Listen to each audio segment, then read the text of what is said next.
I'm Alonda Carter, also known as Recovering Hunbot, a consumer advocate and social media activist. Today, I'm here to talk about a hidden crisis, the impact that multi-level marketing has on aging adults, especially those nearing or already in retirement who rely solely on Social Security for their income. Through their recruitment practices, MLMs not only worsen economic instability, but also prey on the basic human need for belonging. Many are led to believe that they will build real income and lasting connections, leaving a legacy for their families and for those in need around the world, when in reality, most are left financially and emotionally devastated. One thing all MLMs have in common is their ability to exploit human vulnerabilities. We're living in a time of deep financial insecurity. Wages are stagnant, debt is rising, jobs are harder to find. MLMs step into this gap, offering the promise of extra income and the dream of having more control over life, lifestyle, income, and time. To those struggling, MLMs don't just sell products, they sell hope. Hope for a different way, hope for a different life, hope that all their needs and dreams can finally be fulfilled. Annual conferences are one of the many ways MLM companies keep participants emotionally tied to the supposed opportunity. In these examples, you see the typical faces we associate with MLMs: young women in their 20s, 30s, and 40s, many of them moms, army wives, recent college graduates, and newlyweds. All of them were sold the same dream. These bright and hopeful women cling to the belief that they can earn meaningful income or replace their full-time jobs with MLM sales. But what you don't often see are their counterparts, women in their 50s, 60s, 70s, and older. Just because they are less visible does not mean they are not participating. Older adults are deeply involved and often suffer even greater consequences. The targeting of older adults in multi-level marketing is a demographic that receives very little attention. Since I started covering one particular company, OnPassive, it became clear to me that some organizations specifically target this particular demographic. As we age, many of us experience physical, cognitive, or social vulnerabilities. These vulnerabilities dramatically increase the risk of abuse, neglect, financial exploitation, and in some cases, even sexploitation. Sadly, these vulnerabilities don't exist in a vacuum. They are often amplified by ageism, a form of discrimination, prejudice, or stereotyping based on age that touches nearly every aspect of an older adult's life. Ageism can be subtle or overt, but either way, it reduces opportunities and impacts quality of life. It creates barriers to employment, either by limiting older adults' chances of getting hired or restricting their opportunities for growth once they are employed. It leads to unequal access to healthcare, as medical concerns are often dismissed with the assumption that this is just part of getting older. Social exclusion happens when older adults are left out of invitations, events, or activities, which leads to isolation, loneliness, depression, and negative self-perception. And finally, financial instability becomes a serious issue with limited income, fewer chances to earn, and the increased difficulty maintaining a stable standard of living. Now that we've looked at the broader forces impacting older adults, we will turn our attention to other troubling matters. Elder abuse refers to any deliberate or careless action by a caregiver or another individual that causes harm or poses significant risk of harm. This type of abuse can happen anywhere. Each year, 1 in 10 adults aged 60 and older experience some form of abuse, whether it's physical, sexual, emotional, psychological, or financial. Financial exploitation is officially reported at around 5%. This number is most certainly much higher because only 1 in 24 cases of elder abuse are reported to authorities. And when it comes to MLMs, many want to put the experience behind them, so they stay silent. But silence does not mean that financial abuse by MLMs isn't happening. It's happening, and it's happening far more often than people realize. Older fraud involves any type of financial scam or exploitation targeting older adults. This type of fraud relies on deceit, coercion, and manipulation, with the perpetrator gaining financially at the victim's expense. There are countless scams that older adults are most vulnerable to, but rarely, if at all, is multi-level marketing included on these lists. And it should be. But for now, MLM is the silent financial scam that crosses all demographics, but it has potential to do the most devastation to older adults. If this were a news article, this is where you might hear about legitimate MLMs versus pyramid schemes in disguise. My stance is clear. Multi-level marketing is not a legitimate business. MLMs operate very differently from traditional businesses. Most of their revenue comes not from genuine customers, but from ill-informed contractors recruiting new ill-informed contractors, each of whom must purchase some form of a starter kit. It's a pay-to-play system where participants have zero control over pricing, branding, inventory, or product development. They're told they're business owners, but really, they are powerless agents labeled as independent contractors. These so-called distributors are required to meet ongoing sales quotas. To remain eligible for commissions, they must stay active, which usually means purchasing products month after month, whether they want them or not. And because of the large rate of people quitting MLMs each year, those who remain must keep recruiting perpetually. They try to plug in the missing Jenga pieces and hope to keep the whole structure from collapsing. Let me ask you, when was the last time you heard someone outside of an MLM rave about the amazing MLM products? At a dinner party, a family gathering, in a line at a grocery store? You haven't, right? And the reason is the only people singing the praises of MLM products are the ones who are trying to sell them, the distributors themselves. In MLM, the customer base is internal, and what keeps members inside the illusion are cult-like tactics. Love bombing, us versus them mentalities, toxic positivity. You must always think positive no matter the losses. Specialized language that separates members from outsiders. Control of information, denying and demonizing anything that challenges the narrative. Over time, members don't question the system, they question themselves. They're taught that if they fail, it's their own fault. And yes, there are even more traps, like overly complicated compensation plans and unreachable rank advancements designed to create the illusion of success. But for now, it's enough if we all admit the truth. This is not a business. It's a rigged system designed to keep people buying, hoping, and blaming themselves for their inevitable failure. In 2023, reported financial losses from scams targeting adults 60 and above exceeded $3.4 billion, an 11% increase compared to the previous year. Of that total, investment fraud alone accounted for over $1.24 billion, making up more than one-third of the total financial loss. From 2021 to 2023, the victimization of older adults increased by 209%, and the total financial losses surged by 419%, much of it driven by investing in cryptocurrency scams. These numbers are staggering, and they reveal just how aggressively older adults are being targeted for financial exploitation. As we've seen, the financial exploitation of older adults is growing at an alarming rate. Now let's take a closer look at the true financial impact and how MLMs fit into this devastating picture. In the United States, most people retire between the ages of 61 and 67, with the average retirement age being 62. As of 2025, those retiring at 62 can receive a maximum of $2,831 per month from Social Security.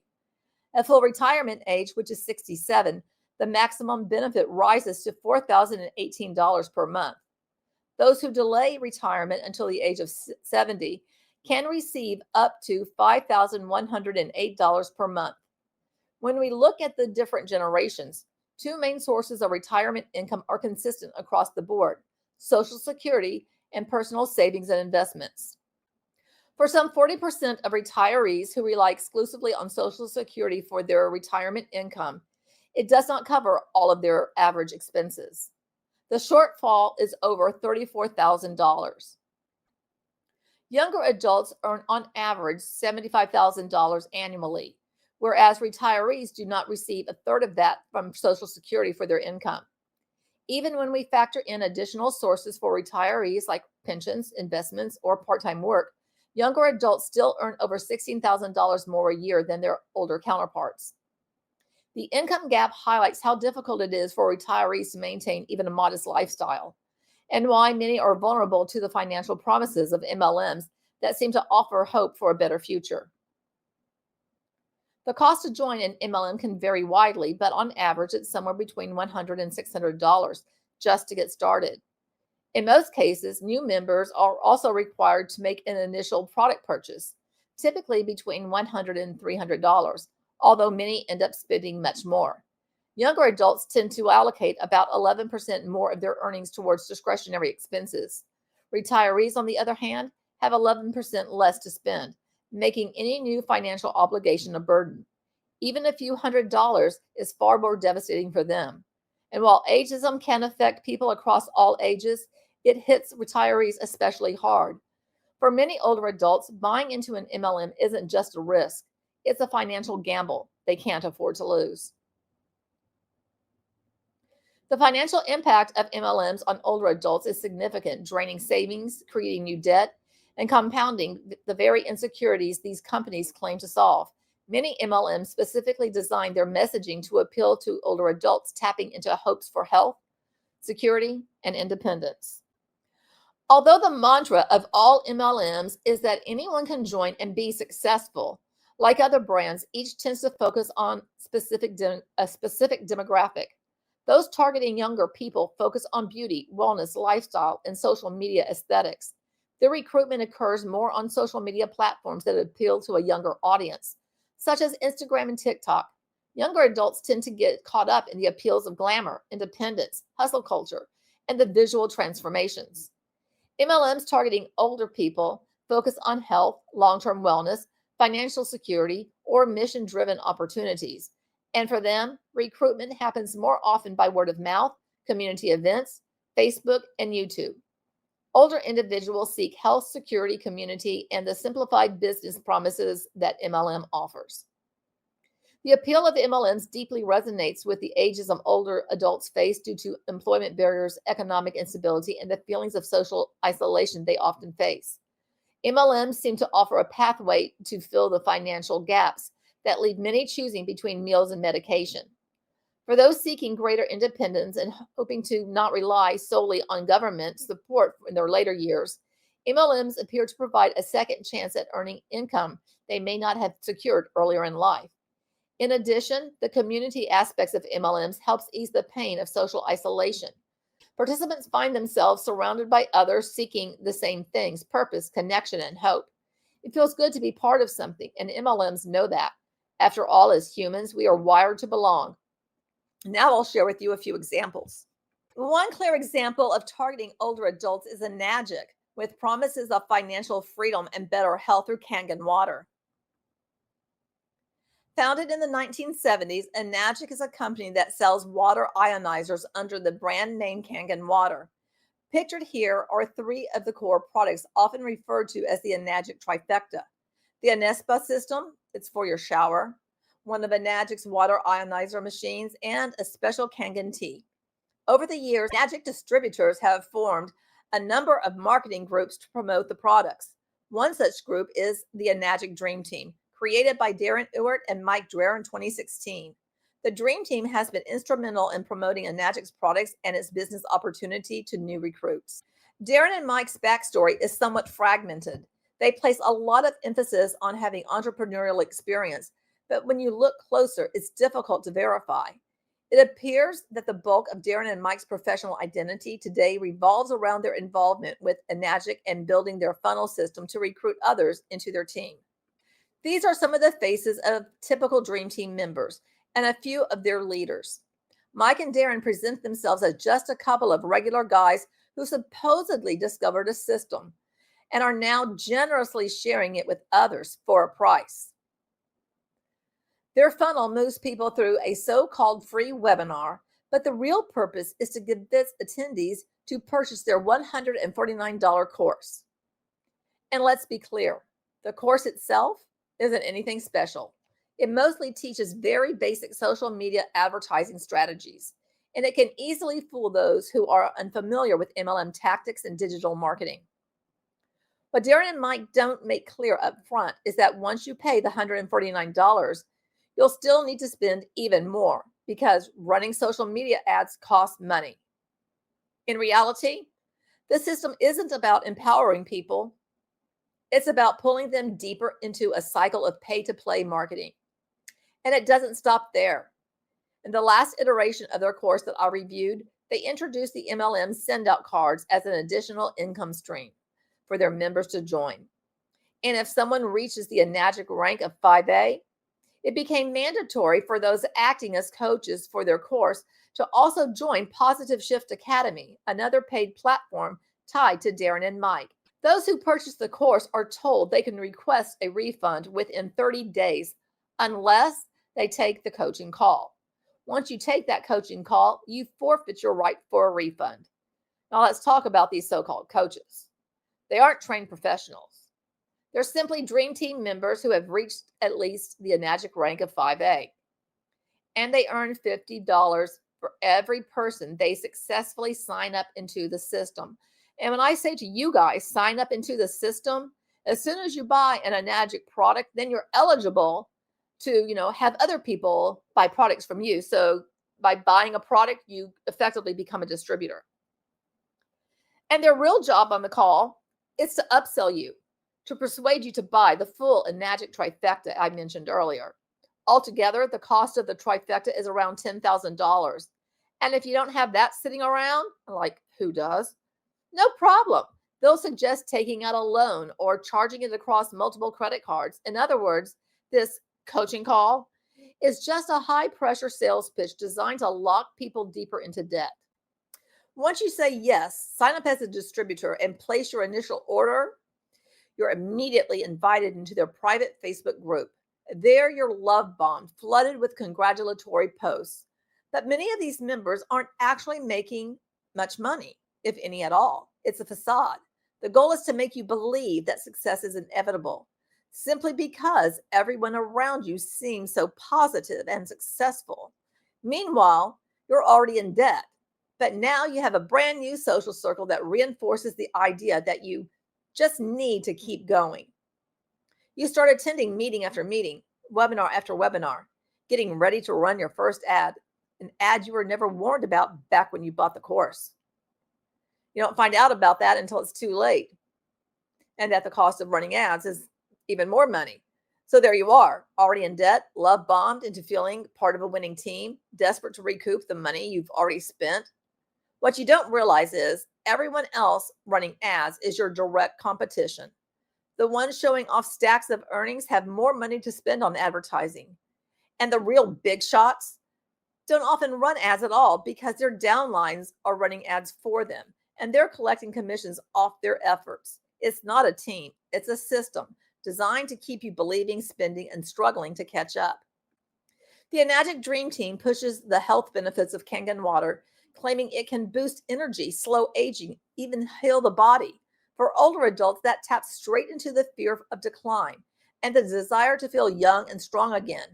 They offer what they call a business in a box, income without needing traditional job skills. For older adults who face age discrimination in the workforce, that sounds like a real lifeline. Their marketing leans heavily on emotional stories, freedom, family, legacy. After years of work, those dreams feel personal and powerful to someone approaching or already in retirement. The high-ticket model promises big commissions. For someone worried they haven't saved enough, the idea of a fast track to retirement security is extremely tempting. Darren and Mike's style is very personal and motivational, casual, friendly, relatable. Older adults, often turned off by corporate jargon, find that style easier to trust. And again, it's the promise of working from anywhere, living in a relaxed laptop lifestyle. It offers a way back into the economy without facing all the barriers older workers usually encounter. At its core, the Enagic Dream Team sells a dream carefully shaped around age-related fears and hopes. And like the others, they lean heavily on ageist assumptions to make it stick. While Darren and Mike sell the dream through high-ticket health and wealth promises, another company approaches the same audience from a different angle, a low-cost membership model that still preys on the very same hopes and vulnerabilities. That company is LiveGood. Like many companies targeting older adults, LiveGood doesn't just sell products. It sells a sense of security, vitality, and belonging, and those promises come with a hidden cost. LiveGood's lower price point makes it easier to pull people in, especially older adults looking for security, vitality, and a fresh start. To understand how LiveGood became so effective at this, we need to look at how the company was formed and how it carefully positioned itself to exploit these hopes. In 2022, LiveGood was born. The CEO, Ben Glensky, had a long and extensive history in the world of MLM. Before LiveGood, he founded several other companies, including Skinny Body Care, which was sold to Volantis in 2019. Rejuvenate Worldwide, a health and wellness MLM, and ProBuilder, an MLM-focused lead generation system. Like Ben Kazan, LiveGood's global master distributor also has a long MLM history going back to 1998. He founded companies such as Stitfor, LifeMax, and Global Lead. Both Ben and Nader didn't just stumble into LiveGood. They built it with the full knowledge and experience of how to design, scale, and profit from MLM systems. To join LiveGood, there's a one-time affiliate fee of $40, plus an ongoing membership fee of $9.95 per month. Or you can pay $99.95 annually if you prefer. Now, unlike some MLMs, LiveGood doesn't require you to buy products each month or carry inventory, but they definitely encourage you to buy products for personal use. And they also give you the option to resell the products, if you want. To earn money with LiveGood, you start by collecting a fast start commission of $25 for every person you personally recruit who signs up as an affiliate. Then the company promotes the idea of their 2x15 force matrix, where your potential monthly earnings are based on how many people are in your matrix. Here's how it breaks down. Level 1 through 12, you earn 25 cents per person per month. Level 13 and 14, you earn $1 per person per month. And levels 15, you earn $2 per person per month. In their marketing, LiveGood often advertises that you can earn up to $2,947.50 per month without ever personally recruiting anyone. In theory, that's technically possible, but in reality, it's extremely rare because most members never come close to filling their 2x15 matrix. Affiliates market the alleged LiveGood opportunity mainly on Facebook and YouTube, especially targeting older adults. One of their diamonds pictured here is Tim Miller, the gentleman in a wheelchair who frequently shares his story about being homeless, disabled, and living on Social Security before joining LiveGood. What he doesn't mention, however, is that this isn't his first ride with Ben. Tim was actually one of Ben's right-hand men during the days of Skinny Body Care. When Ben launched LiveGood, he brought along 3 trusted individuals from his past businesses, placed them high in the matrix from the very start, and magically, they all became diamonds. But not by working their way up like they preach to others, but by being strategically positioned at the top. Tim's story of overcoming adversity hits hard, especially for people who are disabled, on fixed incomes, or struggling financially. But the truth is, his success was never built under the same conditions they are facing today. LiveGood sells itself as a safer option. No big sales quotas, no heavy recruiting pressure, just a simple membership model. For older adults looking for something that feels low risk, that sounds much more doable. Their product line, supplements, wellness boosters, energy enhancers, is perfectly targeted to an audience at a stage in life where health becomes a major concern. Anything that promises more vitality, more energy, or better aging holds a very strong appeal. LiveGood also makes big claims about low-cost, high-payout opportunities. For older adults who are financially stretched, the promise of easy money without heavy lifting is incredibly tempting. They promote the idea of work from anywhere, freedom, which resonates powerfully because of age discrimination in the traditional job market. When it becomes harder to get hired, independent remote income seems like the perfect answer. LiveGood's branding is also very deliberate. Simple websites, casual videos, friendly language. It's designed to feel approachable for people who may not feel confident navigating complex tech platforms. LiveGood leans heavily into community building. For older adults who may be feeling isolated, a ready-made team that feels welcoming, even if it's transactional, can be very persuasive. At the end of the day, LiveGood is using the same old playbook. They sell hope, by quietly playing into the fears, needs, and stereotypes that come with aging. If LiveGood represents the softer sell, a friendly face on an old system, OnPassive shows us what happens when these tactics are taken to a more extreme and dangerous level. With OnPassive, the promises weren't just about better health or small extra income. They were about changing your entire life, building wealth beyond imagination, and saving the world. Let's take a look at how OnPassive targeted older adults and why the damage they caused runs even deeper. Pictured here are some of those who joined OnPassive. Many of these faces became familiar thanks to their regular appearances on panel after panel in the endless webinar parade. Each founder held tightly to the belief that their illustrious CEO, Ashma Farah, sold them they would uplift humanity, change the world, and secure a better future, not just for themselves, but for everyone around them. It was a beautiful vision. Ashma Farah has an extensive history in the world of MLM. In 2018, he founded OnPassive, the culmination of years spent building failed business prototypes, each one paving the way to Go founders and ultimately OnPassive. Over and over, he recycled the same buzzwords: automation, hands-free, done for you, and guaranteed success. Each attempt was another prototype laying the groundwork for the final product, OnPassive. Over the years, Ash made promises such as automation, in which the system will build a business for you. But the reality was you had to recruit or spend more money to buy traffic, and the automation never worked as it was promised. Another promise he made was guaranteed spillover. You get people placed under you, and there's no recruitment. The truth is, spillover rarely happened in his ventures. Only those who joined early reaped the rewards. He also boasted multiple income streams, which meant that people had to join these extra MLMs he handpicked. People joined, people paid, waited, and nothing happened. Over and over again. Meanwhile, Mufara continued to profit off of whatever he funneled people into. With OnPassive, he scaled up his promises massively and added AI to make it sound fancier. No matter the project, Mufara wrapped old MLM and lead generation ideas in newer sounding buzzwords. When automation and spillover became stale, he changed it up using AI and next level.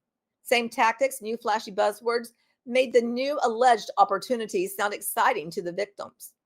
Beginning in 2018 until July 1st, 2023, recruitment was heavy. Founder recruitment ended on July 1st, 2023. However, it did not actually stop per se. The closing of the founder positions was more of a PR move. They shifted to using different names such as OES registrations, brand ambassadors, and resellers, and baited people with the automation, AI promises, and the idea of the done-for-you system. OnPassive had a steady stream of webinars such as the Friends and Family webinar, which was billed as just sharing with loved ones about, but it was actually a major recruitment weekly event, Tuesday and Thursdays. It was led by Milo Davis with his co-host Julie Wynn. Other hosts include Susie McRae and Marty DeGarmo, and in a supporting role, Chris Johnson. The Julie and Milo show spotlighted founder stories and was more of a gentle recruitment.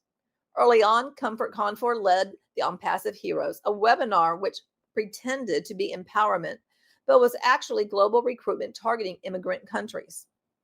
Trivia on Friday nights was a hidden pitch to join webinar because the goal was to recruit those who watched them. Meet the Leaders was supposed to be candid discussions, but it was actually a subtle pressure to lock in your position.